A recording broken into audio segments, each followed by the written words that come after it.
মেষ রাশির জাতক বা জাতিকা বা মেষ রাশির ব্যক্তি যারা আছেন 2026 সালে তাদের জন্য কয়েকটি প্রতিকার আমি বলে দিচ্ছি।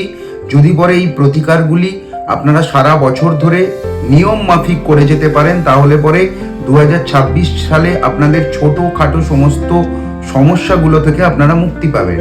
কিন্তু যদি পরে আপনাদের সমস্যা অনেক সুদীর্ঘ হয় এবং বড় হয়, তাহলে পরে অবশ্যই নিজেদের জন্ম ছক বা জন্ম চার্ট বিচার করিয়ে তারপরেই প্রতিকার করবেন।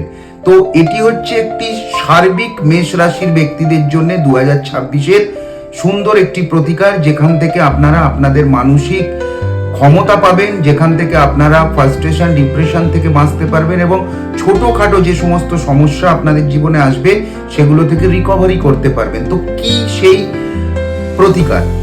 তো আপনারা যারা মেষ রাশির মানুষ আছেন তারা সারাটি বছর প্রত্যেক সোমবার বাড়িতে হোক বা বাড়ির সামনে হোক, শিব মন্দিরে হোক বা বাড়িতে যে শিবলিঙ্গ আছে তাতে দুধ, গঙ্গা জল এবং সাথে একটু মধু দিয়ে শিব ঠাকুরকে অর্পণ করুন।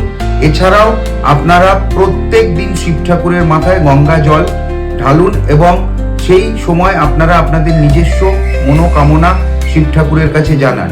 এছাড়াও যারা যারা আপনারা মেষ রাশির মানুষ তারা এটা ছাড়াও আপনারা কিন্তু হনুমানজির পূজাও করতে পারেন। সব থেকে ভালো রেমেডি হতে পারে হনুমানজির এই বছরটি আপনাদের জন্য, যে আপনারা কোনো মঙ্গলবার কোনো হনুমানজির মন্দিরে গিয়ে একটি অশ্বত্থ গাছের পাতা দান করুন।